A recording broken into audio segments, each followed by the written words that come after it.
Merci Roland Hureau. Merci Jean-Marie Leméné. Non, mais je rappelle, vous êtes déjà venu d'ailleurs à mon émission, vous êtes venu à toutes les émissions, c'est très important.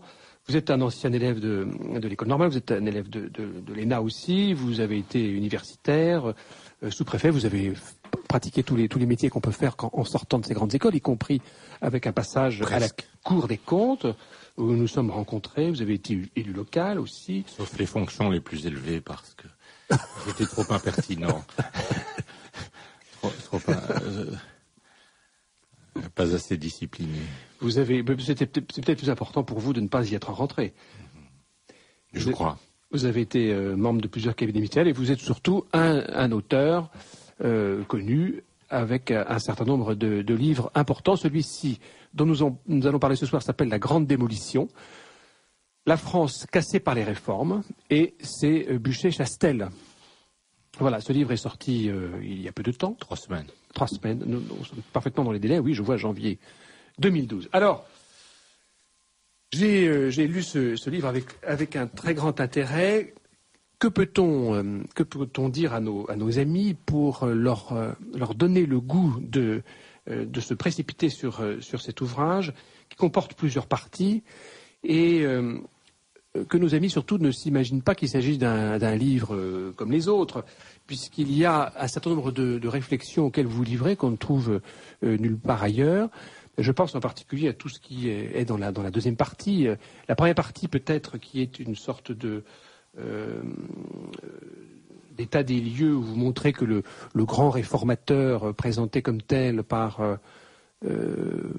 les journalistes, le grand réformateur Nicolas Sarkozy n'est pas ce grand réformateur que l'on dit, et surtout que les réformes qu'il a entreprises, car il en a entreprises, ne sont pas les réformes qu'il fallait faire, qu'elles sont inefficaces, qu'elles sont inutiles, qu'elles sont ratées ou qu'il ne fallait pas les faire. Donc cette première partie-là, je vais dire, est peut-être celle auquel les auditeurs sont le plus près d'adhérer, qu'ils partagent peut-être déjà. En revanche, c'est vrai que dans la deuxième partie, vous démontez alors un mécanisme beaucoup plus intime, qui est cette sorte d'idéologie de la réforme, de laquelle on n'est pas encore guéri, car on pense que pour aller mieux, il faut forcément réformer. Et alors là, vous déballez tout le train de l'illusion des modèles qu'on s'impose, du modèle de l'entreprise privée qu'on s'impose, qu'on essaie de faire coller à la sphère publique, le modèle de l'étranger, qu'on essaie absolument d'accoutumer à nos coutumes et à nos lois, et toute une sorte de plaquage ainsi qui n'aboutit qu'à des illusions de réforme. Non pas qu'il faille jamais réformer, mais encore faut-il faire les bonnes réformes. Donc moi j'étais très très intéressé, et surtout par cette deuxième partie, parce que c'est encore une idéologie à laquelle adhèrent beaucoup d'amis qui pensent que de toute manière la solution est dans la réforme. Mais c'est vraiment ça le cœur du débat. Est-ce que la solution est dans la réforme et surtout dans l'idéologie de la réforme? Car au fond, ce qu'on adopte plus, c'est la formule de la réforme, c'est la formule magique de la réforme, c'est la forme de la réforme. Mais c'est pas le fond. Et le fond demande une réflexion plus approfondie, plus intelligente, et qui fait cruellement défaut, semble-t-il. Est-ce que j'ai bien compris un des axes du livre que vous voulez présenter aux auditeurs? Oui. Et c'est ça qui m'a le plus frappé. La réforme, c'est un peu comme la cuisine. Si vous voulez, il y a de la bonne et de la mauvaise cuisine. Donc la réforme n'est pas bonne en soi. Il y en a de la bonne et il y en a des mauvaises. C'est neutre une réforme. Oui. En soi, oui. Mais quand vous dites il faut réformer sans vous dire quoi, ni comment, ni bien ni mal, eh bien il arrive ce qui se passe aujourd'hui. Et puisque vous êtes dans une maison que nous connaissons tous les deux, vous voyez la puissance, le poids de l'idéologie qui existe dans les hautes sphères dirigeantes, qui fait que l'on réforme pour réformer, et on réforme généralement en étant tributaire d'idéologie. Alors nous parlions tout à l'heure de Pasternak, qui a apporté un témoignage sur ce qu'a été l'Union soviétique. Ma conviction, c'est en réalité ma thèse fondamentale, c'est là derrière, c'est que nous ne sommes plus dans un totalitarisme de type soviétique. Il n'y a pas de gens arrêtés arbitrairement au fond des culs de basse-fosse. Il n'y a pas de massacre. les libertés sont assurées à condition, bien sûr, de ne pas avoir trop d'ambition, d'avoir, si vous voulez accéder aux postes les plus élevés dans le public et dans le privé, bien entendu, il faut faire preuve d'un conformisme aussi rigoureux, je dis bien aussi rigoureux que dans l'Union soviétique du temps de Brejnev, mais nous ne sommes pas dans un régime totalitaire à proprement parler, il ne faut pas utiliser des mots exagérés parce qu'on se disqualifie. Mais nous sommes dans un régime idéologique incontestablement et de plus en plus. C'est-à-dire un conformisme de la pensée, mais qui est une pensée fausse. Fausse. Alors, ma deuxième partie, ça s'appelle l'idéologie de la réforme. Non, l'idéologie démontée. Démontée, ça veut dire deux choses. Premièrement, elle est omniprésente. Elle est omniprésente. Vous ne pouvez pas aborder un sujet de la sphère publique ou de la sphère privée d'ailleurs sans apercevoir les traces d'une forme de pensée idéologique. Et d'autre part, elle est démontée dans le deuxième sens, c'est-à-dire qu'elle constitue pas un ensemble cohérent comme ce qu'on appelait le matérialisme dialectique ou peut-être l'idéologie nazie. Mais elle est en pièces détachées. En pièces détachées, vous avez une idéologie qui règne à l'éducation nationale, vous en avez une autre qui règne chez ceux qui réforment l'État, vous en avez une troisième qui règne chez ceux qui organisent l'agriculture ou la désorganisent, vous en avez une quatrième chez ceux qui s'occupent de réformer les collectivités locales, et ainsi de suite. Mais elles ont des points communs, toutes ces idéologies. Elles ont... Le point commun, c'est d'être des idéologies. Et qu'est-ce que c'est qu'une idéologie? C'est une approche fausse de la réalité, mais fausse parce qu'elle est simplifiée. La société, comme l'économie, comme les hommes, comme l'humanité, c'est nécessairement quelque chose de complexe, de compliqué. Alors quand vous voulez traiter de la patte humaine, et l'État, c'est le moyen de traiter de la patte humaine que constitue une société de 65 millions d'habitants, mais il ne faut pas s'imaginer que les choses sont différentes dans les autres pays. Quand vous voulez traiter d'un groupe humain qui est nécessairement extraordinairement complexe, déjà un homme c'est complexe, mais alors 65 millions d'hommes et de femmes et d'enfants c'est encore plus complexe. Si vous y plaquez des schémas archi simplifiés, ben forcément, vous faites des dégâts. Et c'est ce qui se passe. C'est ce qui se passe. Quand on croit que ce sont des technocrates très intelligents, qu'on fait de grandes écoles, qui nous prennent les décisions pour faire telle et telle réforme, on s'aperçoit qu'en réalité, ils suivent des stéréotypes extrêmement sommaires, et que toute leur ligne de conduite consiste à suivre ces principes trop simples, archi simples.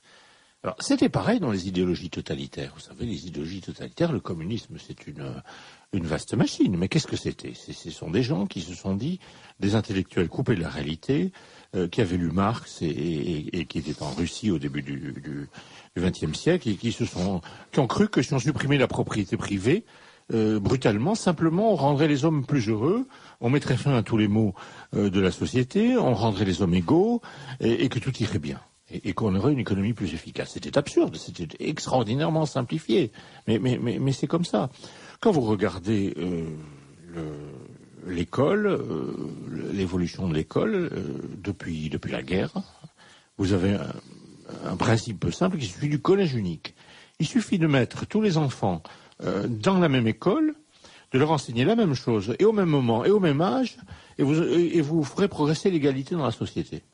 C'est aussi absurde, aussi ridicule que de dire, je prends sur ma feuille de papier une série de chiffres aléatoires, je pourrais les tirer avec des dés, et puis je vais les traiter tous de la même manière, ces chiffres aléatoires, je vais tous les multiplier par 3. Et donc je vais les égaliser. Mais je ne vais pas les égaliser. Alors, en matière arithmétique, on voit que le raisonnement est stupide. Mais en matière d'éducation nationale, les gens ne voient pas que c'est stupide. Et à quel point c'est stupide. Et c'est pour ça, c'est ça qui est derrière. Alors, c'est pas une réforme brutale. C'est une ligne de conduite qui est celle d'un organisme qui s'appelle le ministère de l'Éducation nationale. Mais les autres ministères ont leur même vice.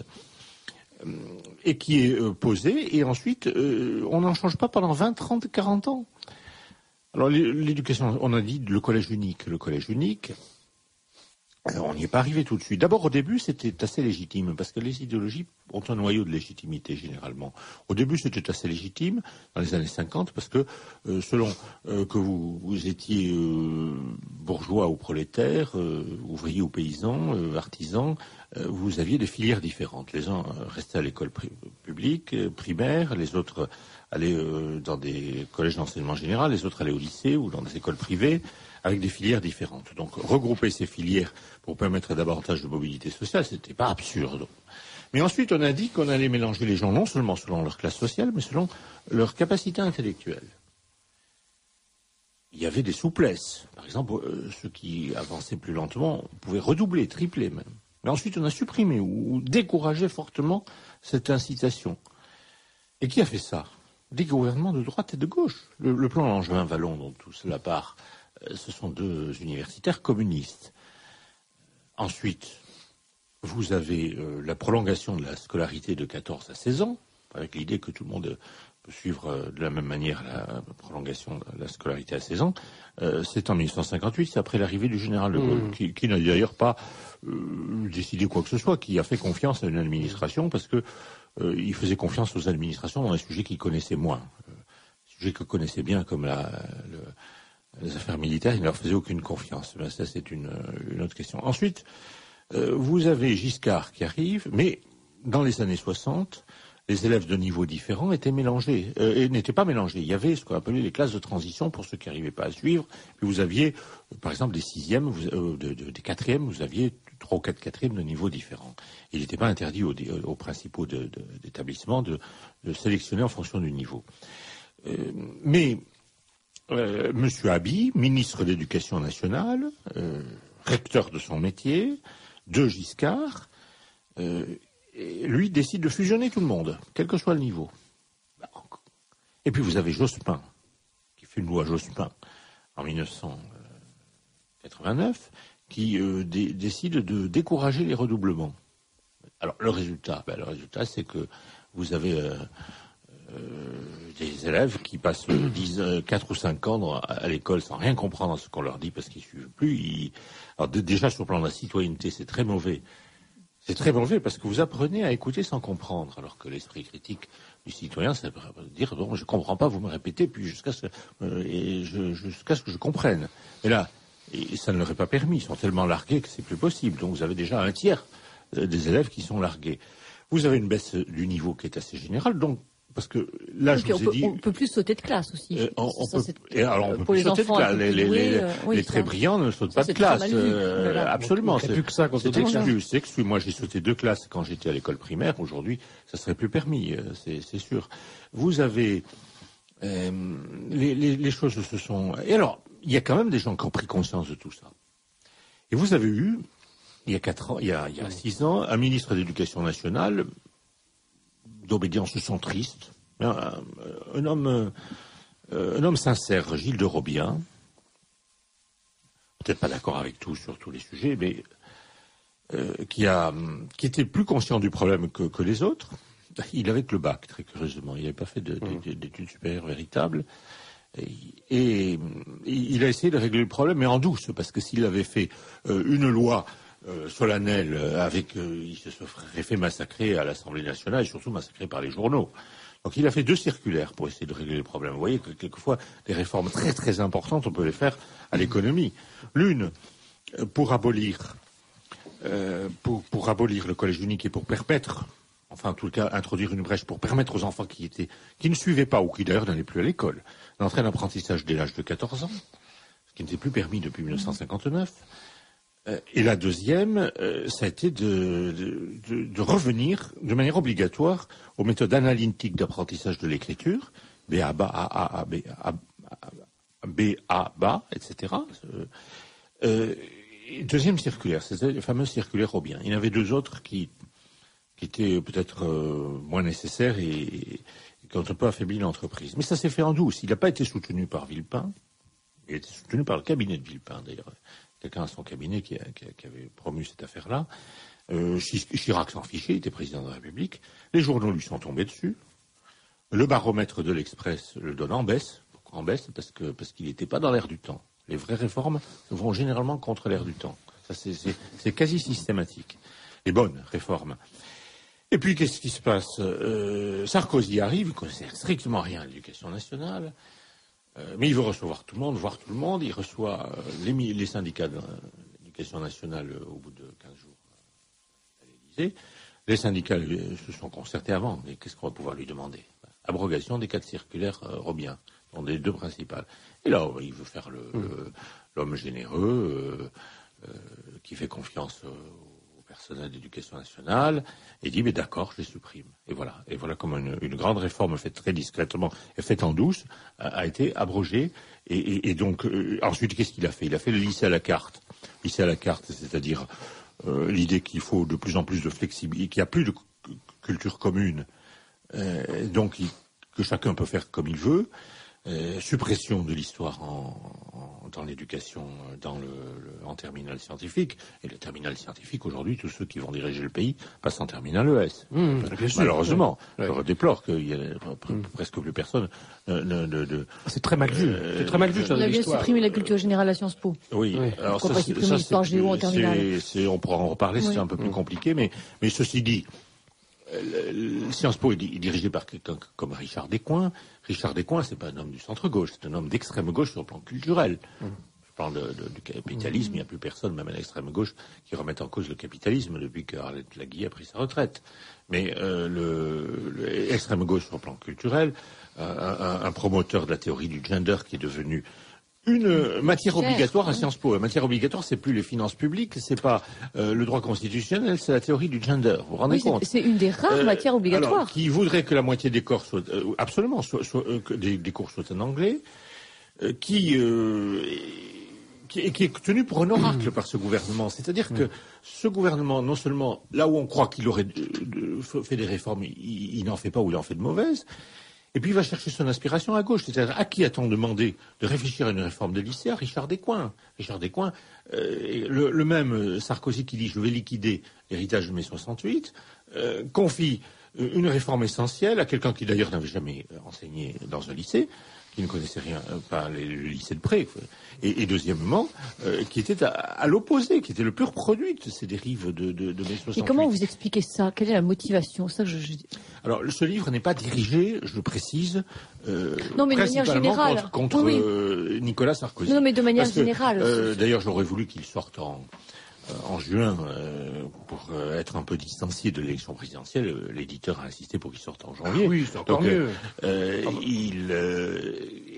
Mais c'est pas non plus un plaidoyer pour François Hollande, croyez-le bien. Hein. Non, parce que l'éducation nationale, vous le disiez, mais pourquoi tous les gouvernements. Pourquoi? Mais je sais pas.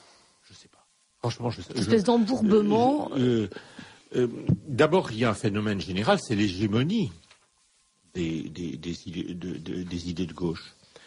Mais pourquoi sont-elles hégémoniques? Pas parce qu'elles sont de gauche, parce qu'elles sont idéologiques. Et parce que l'idéologie, je vous ai dit qu'elle reposait sur une approche très simplifiée, excessivement simplifiée des réalités, donc fausse.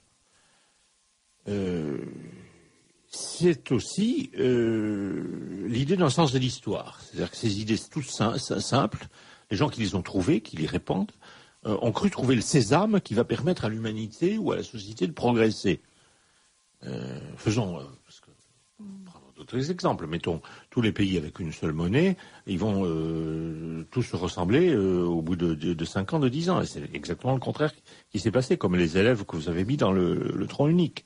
Alors, cette idée de simplifier passe pour être un nouveau commencement. C'est le sens de l'histoire. Et le sens de l'histoire, parfois affaibli, c'est simplement la mode. Hein, c'est simplement la mode. Et les gens de gauche, au fond, qu'est-ce que c'est? C'est des gens qui veulent être plus à la mode que les autres. J'ai été frappé, quand j'étais à la Cour des comptes, que quand il s'agissait de discuter de questions comme la privatisation des services publics, la gestion privée des services publics, qui passe pour... C'était les conseillers de gauche, je vous ne mettrai pas de nom, bien entendu, puisque je suis soumis à l'obligation de réserve sur ce que j'ai entendu en chambre, même... C'était les conseillers de gauche qui poussaient le plus à la privatisation des services publics, alors qu'il y avait des conseillers de droite qui étaient attachés à la vieille école gaulliste, vous voyez, de l'État gaulliste, gestionnaire des services publics à l'ancienne. Et je me suis demandé pourquoi, parce que là, c'est pas n'importe quel gens de gauche, ce sont des gens de gauche très, très, très à la mode, très, très, très lancés dans la société, dans les médias. Et c'est parce que, au fond, qu'est-ce que c'était qu'être de gauche? C'était être moins ringard. Ne pas être ringard, point. Ne pas être ringard. Donc, ne pas être ringard, comme le libéralisme était à la mode, ils étaient plus libéraux que les autres. Alors, Roland Huron, on va s'arrêter parce que c'est la pause technique. Chers auditeurs, je vous salue, ceux qui reprennent l'antenne et que j'ai quitté il y a quelques minutes. Je salue ceux qui vont nous écouter cette nuit, ceux qui vont nous écouter demain matin à partir de 7h30. Et je leur rappelle que nous sommes en compagnie de Roland Huron, essayiste, et que nous évoquons son livre qui vient de sortir, son dernier livre, intitulé La Grande Démolition, la France cassée par les réformes, un livre qui vient de sortir aux éditions Buchet-Chastel en janvier 2012. Nous parlions de l'idéologie, nous prenions l'exemple de l'école, c'est assez facile, l'école et la réforme de l'école, et vous évoquiez, cher Roland Huron, vous évoquiez, vous disiez que l'idéologie, on n'était quand même pas dans un état totalitaire, etc., mais n'empêche que pour l'école et l'éducation nationale, il y a quand même un sous-titre, un plan stalinien pour 60 ans. Donc, on n'est pas dans une idéologie totalitaire, n'empêche que vous évoquez quand même un plan stalinien. Et puis, je rebondis pour vous relancer sur deux choses. Vous évoquiez après la guerre le premier plan Langevin Wallon, élaboré en 1947 par deux universitaires membres du Parti communiste. Vous rappelez les réformes qui ont été faites sous le pontificat du général de Gaulle, si je puis dire, pontificat présidence. J'entends bien, mais qui, sur le sujet de l'école, faisait confiance à l'administration. Est-ce que cette confiance n'était pas néanmoins légèrement pécamineuse? Parce qu'en réalité, après ça, vous avez évoqué René Haby qui a fait sa réforme en 1975, Giscard, etc. Bon, c'est facile de leur tomber sur le dos, et je m'associe à cette critique. Il n'empêche que, est-ce que l'axe n'avait pas été, l'erreur de cap n'avait pas été donnée quand même déjà après la guerre? Oui et non, parce que les idéologies sont rarement complètement fausses. Elles ont un noyau de légitimité. Elles ont un noyau de légitimité. Et ce n'est que quand vous vous éloignez quand vous suivez le cap trop longtemps que vous apercevez que vous êtes en train de vous égarer. Exactement. Mais au départ, vous vous égarez pas. Donc, la question dans les années 60, déjà, les paysans au fond des campagnes ont ressenti avec assez d'esprit critique qu'on prolonge là la scolarité de 14 à 16 ans. Enfin, ça n'allait pas encore trop loin. On n'était pas encore dans la folie, parce que la folie, qu'est-ce que c'est qu'un fou? C'est quelqu'un qui raisonne juste, mais qui pousse ses raisonnements jusqu'à des extrémités où ils deviennent fous. Alors, l'affaire, et puis il n'y avait pas de débat public. Je dirais personne, il n'y avait aucun discours contraire. Aujourd'hui, toutes ces réformes pédagogiques et tout ça sont archi critiquées. Je recense dans mon livre une dizaine d'écrivains qui ont, ou même une quinzaine, qui ont écrit contre tout ça, en vain d'ailleurs. Jusqu'ici, à l'époque, il n'y avait pas de débat, tout le monde était d'accord. Non, il y avait quelqu'un qui avait déjà d'esprit critique, Pompidou, qui d'abord était fils d'enseignant, et ensuite qui avait peut-être un esprit beaucoup plus terre-à-terre que le général de Gaulle sur certains sujets, regardait les choses avec plus d'esprit critique et de commencer déjà. Mais le ministre de l'Éducation nationale, c'était Peyreffitte, et Peyreffitte, lui, a foncé dans ces affaires-là, de réforme pédagogique. Alors, j'en reviens à ce qu'était l'idéologie. Il y a une très belle formule d'Hannah Arendt qui dit les idéologies, c'est ces ismes pas les ismes comme communisme, comme nazisme, etc., libéralisme, qui, à la grande satisfaction de leurs partisans, peuvent tout expliquer en le déduisant d'une seule prémisse. On a un principe simple et on l'applique. Vous avez une autre caractéristique, c'est la référence à une fausse science. Par exemple, ces réformes pédagogiques, comme la réforme globale, mais également comme la dévalorisation des exercices de mémoire, vous avez beaucoup de choses, la dévalorisation de certaines cultures générales, tout ça c'est prétendu scientifique. On a dit que il y avait des progrès dans les sciences humaines comme il y a des progrès dans les sciences de la nature. Les progrès de la science de la nature se traduisent par des applications techniques diverses et variées et évidemment utiles. Il n'y a pas de raison qu'on ne fasse pas pareil dans les sciences humaines. Et donc on fait des progrès en pédagogie. Donc on va appliquer ces progrès. Même chose en matière d'organisation. La réforme de l'État passe pour être l'entrée en France, l'importation en France de méthodes dites managériales d'un nom qui mériterait que je mette une pièce dans le cochonnet, mais qui viennent d'Amérique et qui passent pour être des progrès. Ma conviction, c'est qu'il n'y a pas de progrès en pédagogie, il n'y a pas de progrès en sciences de l'organisation. Mais finalement, et ce sont donc chaque fois qu'on vous parle de progrès dans ces domaines-là, c'est de l'idéologie. Mais est-ce que la première idéologie à combattre, ce n'est pas de dire toute nouveauté est un progrès, parce que finalement c'est ça le mouvement de l'histoire, c'est forcément un progrès. Ah, ça c'est évident. Et déjà ça c'est la racine du mal pour moi. Et tout progrès technique n'est pas forcément un progrès moral, humain, social, etc. Oui, mais il faut distinguer entre les progrès techniques qui peuvent avoir des effets seconds. Par exemple, vous inventez l'automobile et vous allez consommer le pétrole, faire de la pollution et tout ça, mais que par rapport à la finalité immédiate, c'est-à-dire d'aller plus vite, c'est un progrès. Bien sûr. Alors que dans ces matières-là, vous avez un autre effet de l'idéologie, c'est l'effet contraire. C'est ce que dit Hayek, la loi des effets contraires au but recherché. C'est-à-dire que de manière systématique, l'effet atteint est l'effet contraire de celui qu'on recherchait. On voulait davantage d'égalité. Or, en réalité, cette modernisation de l'éducation nationale, ce ne sont pas les enfants les plus doués qui en pâtissent le plus, parce qu'ils arrivent à faire leur chemin quand même, ce sont les enfants des catégories populaires. Mais tous ceux qui sont allés dans ce sens-là, c'était des républicains, des types de gauche, qui voulaient l'égalité. Bourdieu, qui est un des papes de ces réformes, c'était un homme d'extrême gauche. Et c'est Mérieux qui est le chef de file de l'école pédagogiste, disons, il est candidat régulièrement écologiste à Lyon. Alors, mais ces gens-là ont dédémocratisé, si je puis dire. C'est-à-dire que ils ont créé une école plus injuste, plus inégalitaire. Mais alors, le problème, c'est que quand on leur demande leur avis, quand on essaie de corriger ces errances, c'est à eux qu'on demande leur avis. Et qu'est-ce qu'ils proposent systématiquement? Ils proposent d'aller plus loin dans le sens pervers où on était engagé. Ils disent, c'est parce qu'on n'a pas assez réformé. Le bon sens voudrait, c'est parce qu'on a trop réformé ou mal réformé. Mais eux vous diront, c'est parce qu'on n'est pas allé au bout de la logique. Alors, Éric Conan, qui est ancien directeur d'Esprit et qui est rédacteur en chef de Marianne, a très bien décrit ça dans une page que je vous ferai, petite page que je vais vous lire. Il n'y a rien de plus puissant et aveugle que l'idéologie, machine imaginaire à oublier et violenter la réalité. La passion idéologique ne connaît que la marche en avant. La marche avant. Il fut un temps où les communistes les plus forcenés expliquaient qu'il fallait encore plus de communisme pour dépasser les échecs du communisme. Ils l'ont répété jusqu'à la chute finale. Dans d'autres domaines, les néolibéraux nous disent qu'il faut remédier aux dégâts du capitalisme financier et de la mondialisation sauvage par encore plus de dérégulation. Vous voyez, toutes les idéologies ne sont pas de gauche. La méthode idéologique, c'est pas que du paléomarxisme. Et les européistes les plus aveugles, c'est lui qui le dit, répètent de même que les impasses d'une construction européenne conçue dans le dos des peuples seront dépassées par un peu plus de technocratie sans débat. En matière d'école, les enragés du pédagogisme pratiquent le même autisme. Le désastre scolaire provoqué par 30 ans de réformes qui ont obéi à leur lubie n'est plus contesté, il est admis, mesuré, évalué.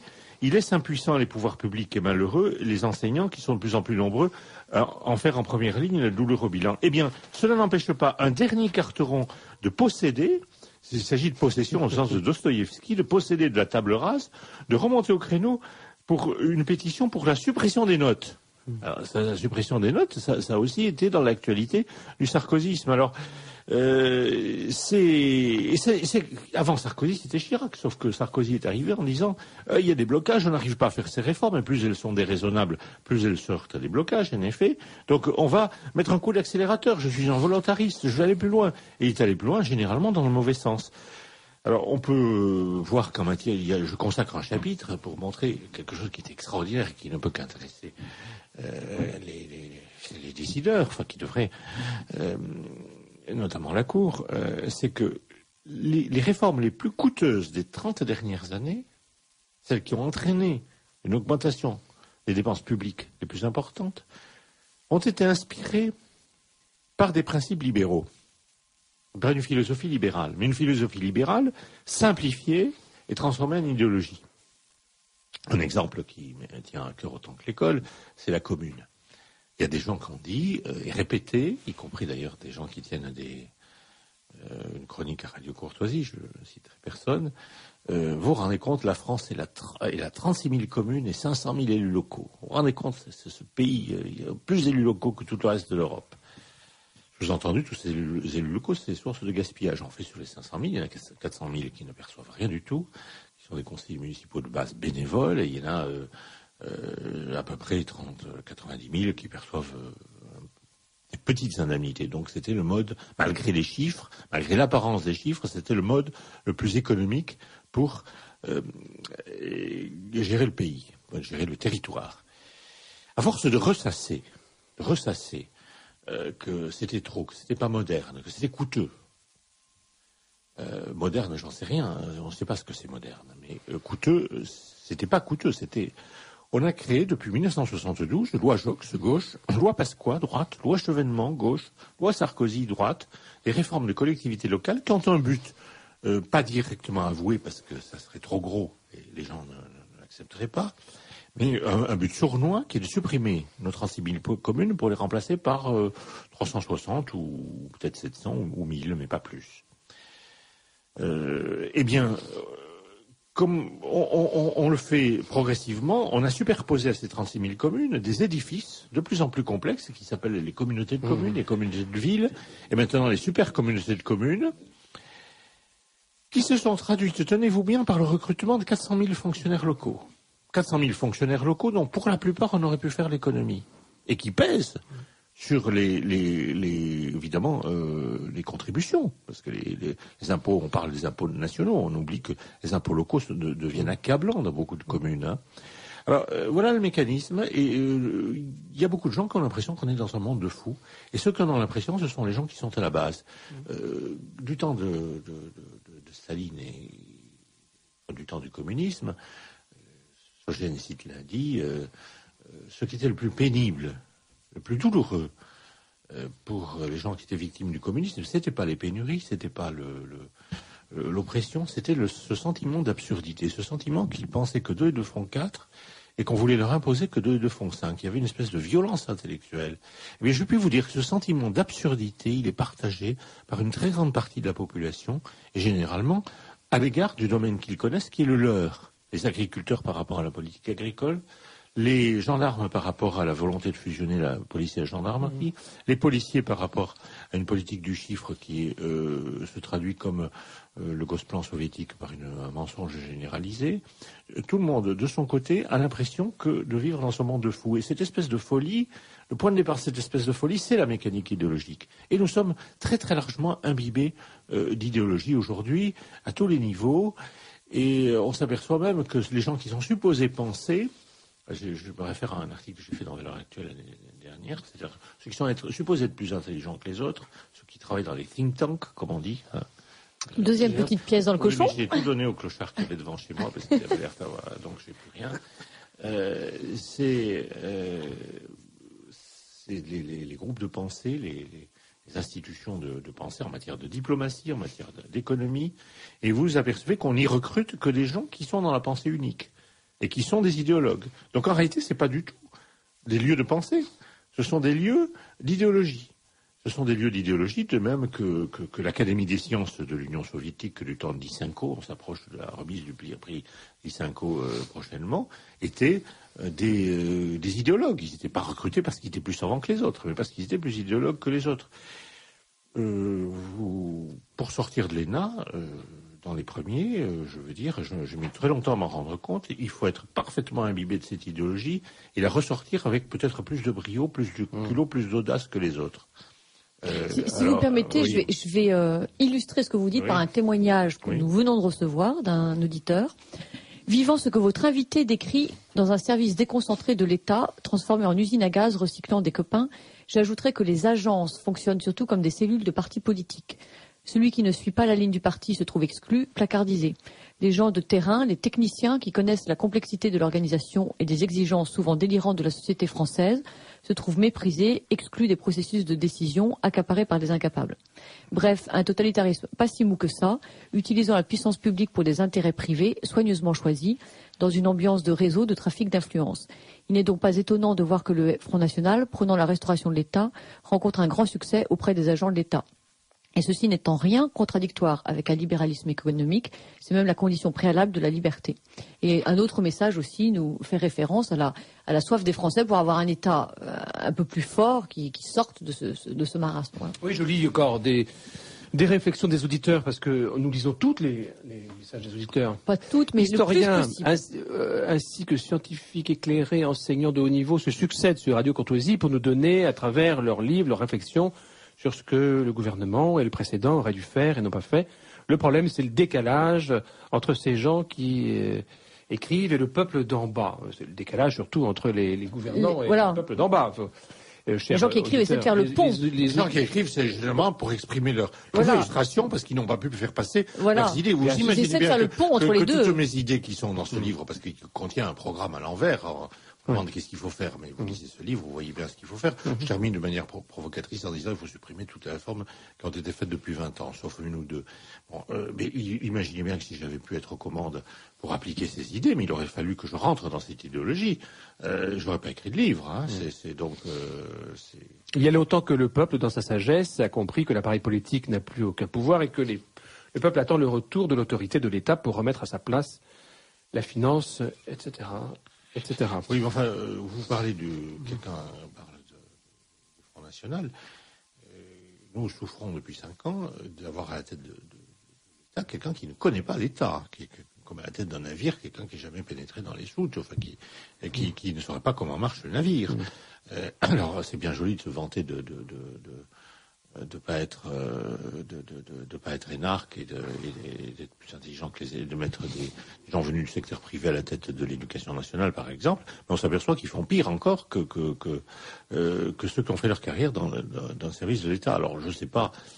Parmi les candidats, combien connaissent vraiment les rouages de l'État? Ça suffit pas, hein, parce qu'il faut du recul par rapport. C'est ça. Si on est trop dedans, on n'a plus de recul, et si on est de l'extérieur, on ne sait pas comment ça marche. On ne sait pas comment ça marche. Il faut les deux. Vous avez quelqu'un pour qui j'ai beaucoup d'estime, qui est Jacques Calvet, qui lui avait été un fonctionnaire des finances, directeur de cabinet de Giscard, et qui ensuite a dirigé avec beaucoup de brio et d'efficacité le groupe Peugeot, qui a dit que nos machines publiques aujourd'hui, enfin, nos sociétés étaient devenues tellement complexes, il y avait très très peu de gens qui étaient intellectuellement capables de les maîtriser. C'est très, très inquiétant ce qu'il dit là. Hein. Et donc on fait n'importe quoi. Donc on se rassure avec des schémas simples. Il faut pas, quand je dis ça, je crois que... Oui, vous voulez continuer à lire des... Oui, j'aimerais revenir sur votre notion de simplicité. Parce que simplisme, ouais. Voilà, de simplisme, parce que simplicité, c'est bien. C'est ça, parce qu'en fait, la vérité, le vrai, c'est assez simple. Alors, ce qui devient compliqué, c'est quand on essaie de créer une idéologie déconnectée de la réalité. Voilà. Et du coup, on tombe dans une multiplicité de contradictions, comme vous disiez au début. Et donc là, ça n'est plus du tout simple. Je vous réponds tout de suite. C'est une question importante. Quand vous faites de la physique, de la chimie, vous aboutissez généralement à des lois simples. Peut-être pas la théorie des comptages, je la connais pas assez, mais la nature Newton a réussi, à travers 3 ou 4 lois, à simplifier un nombre de phénomènes qui, jusque-là, depuis l'Antiquité, paraissaient des phénomènes un peu hétérogènes, y compris la circulation des planètes. Eh bien, mais ça, c'est une simplicité a posteriori, c'est-à-dire après avoir des années et des années d'études du réel, de décantation, des observations, qu'on arrive à réduire tout ça à des lois simples. Mais c'est pas ce qu'on apprend à l'ENA, c'est pas ce qu'on apprend à Sciences Po. À Sciences Po, on apprend que l'homme on apprend à bluffer et à fixer ses idées simples a priori, à plaquer ses idées simples a priori. Alors, évidemment, quand vous êtes en matière scientifique, si vous faites marcher un avion avec des idées a priori, il se casse la gueule, il décolle pas d'ailleurs. Et en matière sociale, ça marche, les gens sont pas contents, les gens résistent, mais ça marche. Vous pouvez, avec des idées simples, non vérifiées par l'expérience, surtout quand vous êtes un idéologue, réussir à les imposer, mais avec des dégâts considérables et des contre-effets considérables, et en créant de la complexité. Créant de la complexité, par exemple. Voilà, la complexité, c'est la loi des effets contraires, hein, c'est ce que j'ai dit en matière de collectivité locale, au motif de simplifier. On a compliqué, on a fait des usines à gaz effrayantes. Alors, est-ce que c'est tout ça pour servir des intérêts? Il y a toujours des gens qui en profitent de toutes sortes, bien sûr. Mais je ne suis pas sûr que l'intérêt explique tout. Hein, j'étais avec Alain Cotta sur cette antenne il n'y a pas très longtemps. Alain Cotta réduisait tout à l'intérêt. Moi, je ne suis pas sûr que l'intérêt explique tout. La déraison peut aussi expliquer les choses. Et la déraison, c'est trop de raison. C'est trop de raison, ou plutôt, c'est ce qui est rationnel et qui n'est pas raisonnable. Vous voyez, parce que le rationnel est rarement raisonnable. On pourrait multiplier les exemples de ce genre. Nous avons d'ailleurs, A contrario, la France s'honore d'avoir le premier, un des meilleurs ou le meilleur système de santé du monde. Mais il n'est pas rationnel. Vous avez des hôpitaux publics, des cliniques privées, vous avez un système de un marché qui n'est pas vraiment un marché, puisqu'il y a des remboursements, il y a toute une... si quelqu'un arrivait, comme on l'a fait en Angleterre, parce que l'idéologie c'est pas le propre de la France, les Anglais aussi sont des idéologues, en disant on va faire un service unique de santé avec tout le monde fonctionnaire, eh bien on s'est aperçu que les Anglais ont fait le National Health Service, qui est le service national de santé, mais ça a marché beaucoup moins bien que notre service, qui est fait de pièces et de morceaux, et qui globalement n'est pas logique. Nous avions une administration qui n'était pas logique, une administration territoriale créée par Napoléon, qui n'était pas un imbécile, et où le préfet était à la fois l'exécutif, à la fois le représentant de l'État et l'exécutif des collectivités locales, jusqu'en 1982. Et puis quand on a fait la décentralisation, il fallait la faire. Mais on l'a faite en demandant à un jeune qui venait de sortir du Conseil d'État,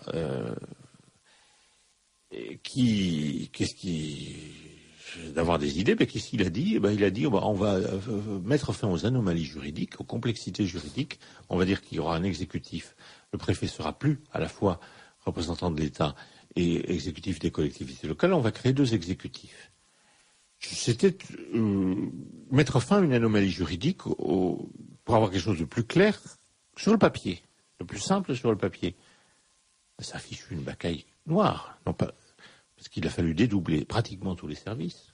On a fait une DAS État, une DAS département, une DE État, une DE département. Enfin, les DE État n'existent pratiquement plus, mais on l'a pas fait tout de suite. On l'a fait sur 20 ans, parce que ça pouvait pas se faire tout de suite. Mais à partir d'un principe trop simple, on a cru simplifier quelque chose qui n'était pas complexe, mais qui marchait, et on a mis à place quelque chose qui est simple dans son principe, mais totalement désordonné dans sa réalité. Alors la simplicité, le grand principe de simplicité, Dieu est simple, nous savons bien que c'est une des qualités, mais les génies sont des gens qui savent trouver la simplicité, mais la simplicité a posteriori, pas la simplicité a priori. Or, la simplicité a priori, la simplification a priori, qui ne part pas d'un principe de réalité, d'un retour d'expérience, c'est la catastrophe. C'est la catastrophe. Et ça, Et l'exemple que vous donnez des collectivités locales, vous le détaillez aussi dans ce livre en montrant que les efforts qui sont faits au niveau de l'État pour ne pas remplacer un fonctionnaire sur 2, ce qui était une des grandes idées. En fait, cet effort-là est perdu. Sur le plan des collectivités locales, puisque là, on double. Alors, on a fait tout et n'importe quoi. D'abord, on a cru mais ça, on le sait, ça a été écrit. Oui. Tout le monde le sait. Ça a fini par être écrit. Oui. Ça a duré depuis 10 ans avant qu'on l'écrive. Avant qu'on l'écrive. La décentralisation était un principe sacro-saint pendant très longtemps. C'est d'ailleurs... avant qu'on la remette en cause. Oui, mais on continue, vous savez, on continue. Par exemple, l'idée qu'il faut, en fusionnant 2 services, comme on fait une fusion-acquisition, vous allez gagner en efficacité. Alors, on a fusionné les renseignements généraux, la DST, les grands corps, les mines et les France Télécom, les ponts et les eaux et forêts. On veut fusionner la gendarmerie et la police. Les impôts et le trésor. Alors les impôts et le trésor, c'est très intéressant parce que, en définitive, et comme il y avait des résistances à cette idée-là, mais ces résistances qui duraient depuis 20 ans, parce que les mêmes ceux qui avaient promu cette idée-là, essentiellement l'inspection des finances, avaient déjà essayé, s'étaient heurtés à des levées de boucliers. Il y a un ministre qui avait sauté d'ailleurs. Sarkozy arrive, il dit avec moi, on va voir, on va y arriver. On va y arriver. Qu'est-ce qu'on a fait? On a acheté tout le personnel. C'est-à-dire qu'on a multiplié par 1,3 ou 1,4 les salaires de tout, qui étaient déjà les mieux payés de l'administration, les traitements de tout le monde, surtout des échelons supérieurs. Autrement dit, au total, ça coûte beaucoup. Et comme on n'a pas fait d'économie de poste, parce que pour faire des économies de poste, et il faut regarder dans le détail les procédures, il ne suffit pas de se dire paresseusement, je fusionne tel service avec tel service, il faut regarder ce que les gens font à la loupe. Le résultat, c'est qu'aujourd'hui, ça coûte plus cher qu'avant. Ça coûte plus cher qu'avant. Et bien sûr, il y en a des gens qui en ont profité, mais c'était pas le but. En tout cas, les fusions des grands corps que vous évoquez, ça n'a produit aucune économie. Aucune économie. Et c'est plus que ça, parce que ça part d'un principe faux. Parce que ces corps, on dit le vieux corporatisme à la française, on dénigre, ça fait bien de le dénigrer. Mais en réalité, ce corporatisme a produit des résultats admirables. La modernisation de l'agriculture, c'est le corps des ingénieurs des eaux et forêts, c'est bien sûr les agriculteurs, mais avec une forte impulsion de l'État. Notre magnifique réseau routier, c'est le corps des ponts et chaussées. Notre industrie, c'est pas seulement l'initiative privée, la grande industrie, les entreprises du CAC 40. Vous avez une très forte impulsion du corps des mines, et de l'État avec le corps des mines. On peut multiplier les exemples de ce genre où on voit que cet État était très efficace et que ces corporations, ces grands corps, ou petits corps d'ailleurs, le corps des instituteurs de la Troisième République, on peut les critiquer sur le plan idéologique, mais c'était quelque chose qui marchait. Ça marchait. Je vais faire l'avocat du diable. On m'a dit oui. Parce que vous disiez que là, aujourd'hui, ça coûtait pas moins cher, voire plus cher. Mais est-ce que c'est pas une période de transition et que dans 10 ans, 20 ans, ce surcoût sera épongé et que effectivement, ça coûtera moins cher? C'est ce que disaient les idéologues. Il faut une génération sacrifiée. Je pose la question. Non, mais évidemment que non. Écoutez, si on veut faire des économies, il faut le faire tout de suite. Ceci dit, je ne suis pas contre le principe du non-remplacement d'un fonctionnaire, à condition de le faire intelligemment, de commencer d'abord. Mais on a appliqué ce principe, qui d'ailleurs n'a pas été inventé par Sarkozy, parce qu'il était dans l'air depuis 15 ans, mais il n'était pas appliqué ou mal appliqué. On a combiné ça avec des refontes d'organigrammes, avec l'introduction de la culture du résultat, c'est-à-dire des indicateurs chiffrés qui ont très gravement perturbé la sphère publique. Il y a toute une étude sur la LOLF tout à fait intéressante dans votre livre. Bien sûr, bien sûr. Et une critique. Et puis, on l'a combiné aussi, et avec la complication des procédures. C'est-à-dire que alors qu'on aurait dû simplifier les procédures, les procédures ont continué à se compliquer. On a fait de plus en plus de lois. Donc, c'était mettre les gens à la torture que de supprimer des postes alors qu'on alourdissait les tâches. Continuer à alourdir les tâches. Et puis, je dois dire que, par exemple, l'éducation nationale, vous avez 1 200 000 fonctionnaires. Vous en avez 800 000 enseignants, 400 000 administratifs. Très franchement, quand vous êtes parent d'élèves, et nous sommes ici 2 pères de familles nombreuses, nous savons ce que c'est. Ce qui est très fatigant, c'est la bureaucratie, les papiers qu'il faut remplir tout le temps, et tout ça, ça n'existait pas autrefois. Donc on aurait pu commencer par simplifier les tâches administratives dans les lycées ou dans les rectorats, et puis ensuite libérer des postes administratifs, quitte à préserver les postes d'enseignants. Mais Roland Hureau, ça a été écrit aussi, ça récemment, oui. Mais ça a été écrit. Bon, voilà. Ça a été écrit. Alors, par la Cour des comptes, ça a été écrit. Notamment. Oui. Mais ne citons pas les sources. Comment je suis sûr que les auditeurs ont envie de poser la question. Pourquoi sommes-nous incapables de revenir sur des réformes qui ont fait la preuve de leur inutilité ou de leur inefficacité? Et le meilleur exemple, évidemment, qui traîne partout, surtout en ce moment, c'est de savoir pourquoi on n'est pas revenu tout de suite sur les 35 heures, par exemple. Bon, et voilà. Alors, il y a des réformes dont on sait qu'elles ont été mauvaises, dont on sait qu'elles sont toujours mauvaises, qu'elles produisent toujours des effets néfastes. Et il y a, outre le fait qu'on est toujours poussé à en faire davantage et penser que parce qu'on réforme, parce qu'on continue les réformes, la réforme c'est bien parce que c'est de l'idéologie, on l'a bien vu, vous l'avez bien démontré. Mais pourquoi ne sommes-nous pas capables? En même temps, on pourrait aussi concevoir que des réformes qui ont été mauvaises, on les arrête. Et alors, en plus, les 35 heures, c'est très emblématique. Oui, bon, mais il faut pas, mais je veux dire, les 35 heures, il y a une dimension d'idéologie, il y a l'idéologie pas socialiste, mais plutôt écologiste. C'est le non-développement, c'est la fin du développement, la non-croissance, etc.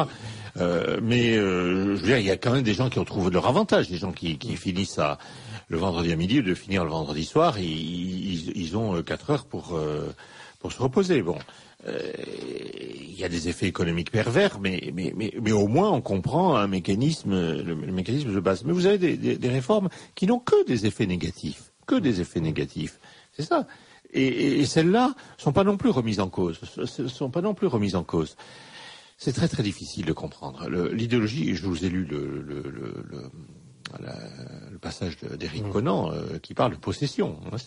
L'idéologie est une forme de possession par des idées fausses. Il y a quelque chose de diabolique. Je pense aussi qu'alors derrière tout ça, moi je me suis demandé, là je passe non plus, on n'est plus dans la sociologie administrative ni dans la philosophie, mais dans la théologie morale.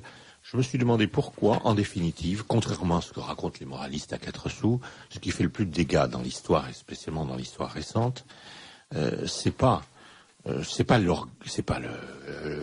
l'esprit de lucre, l'esprit de possession, c'est pas l'avarice, ce sont les idées fausses. Je veux dire que c'est pas la cruauté, ce sont les idées fausses.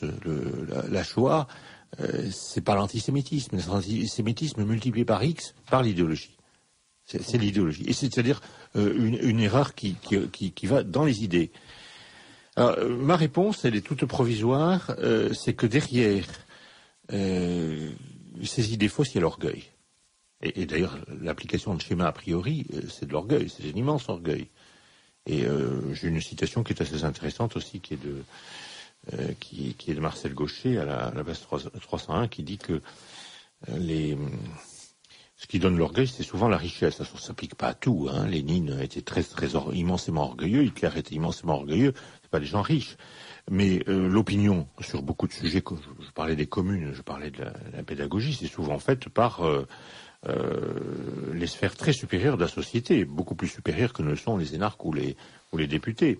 Marcel Gaucher dit le processus d'isolement social par la richesse produit de graves désordres psychiques, comme la déréalisation que l'on observe chez certains individus. Bon, c'est un peu brutal de dire ça, mais c'est pas forcément la richesse matérielle d'ailleurs. Ça peut être la richesse. C'est la position de domination sociale. La position de domination pas forcément que par l'argent. Ça peut être par l'intelligence, qui peut être par le pouvoir, qui peut être. Il y a le triangle d'or. Il faut de l'argent, un pied dans les médias, et être idéologue, c'est-à-dire être de gauche généralement. Si vous êtes de gauche, un pied dans les médias, et que vous avez beaucoup d'argent, vous êtes dans le vrai triangle d'or qui donne le vrai pouvoir dans cette société. Il n'y en a pas beaucoup, hein, ils sont 50 à être dans les trois. Et ces gens-là ont des idées simples qu'ils ne veulent pas remettre en cause, si vous le... sur beaucoup de sujets. Hein. Je ne parle pas des affaires économiques, où là c'est encore plus grave. Parce que volontairement, j'ai essayé de traiter des sujets qu'on ne traite pas d'habitude. Hein. La question de l'économie, la question de l'euro, la question de la finance mondiale. Il y a tellement de gens qui en parlent que j'ai cru pouvoir apporter une pierre personnelle à l'édifice en traitant d'autres aspects. Et, j'espère que... Alors c'est pour ça qu'il faut laisser aux éditeurs la liberté de découvrir ces autres aspects. Ils y découvriront des choses... Effectivement, comme par exemple tous vos développements sur la commune, c'est vrai qu'on en parle beaucoup moins aujourd'hui, alors que c'est un sujet très important. On parle davantage de la crise de l'euro et de l'Europe. Les développements sur la commune sont extrêmement intéressants. Les lecteurs trouveront une mine. Ce livre est une mine d'informations, de renseignements. C'est un livre absolument passionnant dont je rappelle les coordonnées aux auditeurs. Roland Hureau, La Grande Démolition, la France cassée par les réformes. Ils liront en négatif ou en positif, suivant du côté où on se place, l'enseignement qu'il faut en tirer, c'est-à-dire le que faire. Parce que finalement, au bout de tout ça, il faut trouver des raisons d'espérer. La raison d'espérer, elle est à la dernière page, à la dernière ligne, n'est-ce pas, puisque vous pensez qu'il faut avoir recours et invoquer le secours de l'esprit avec un E majuscule, mais on peut développer, et en tout cas, on peut lire entre les lignes des quantités de choses à faire pour ne pas désespérer. Donc, chers auditeurs, n'oubliez pas de lire, c'est le moment. La Grande Démolition, la France cassée par les réformes de Roland Hureau, qui reste avec nous autour de ce micro, s'il veut bien nous faire l'amitié de rester.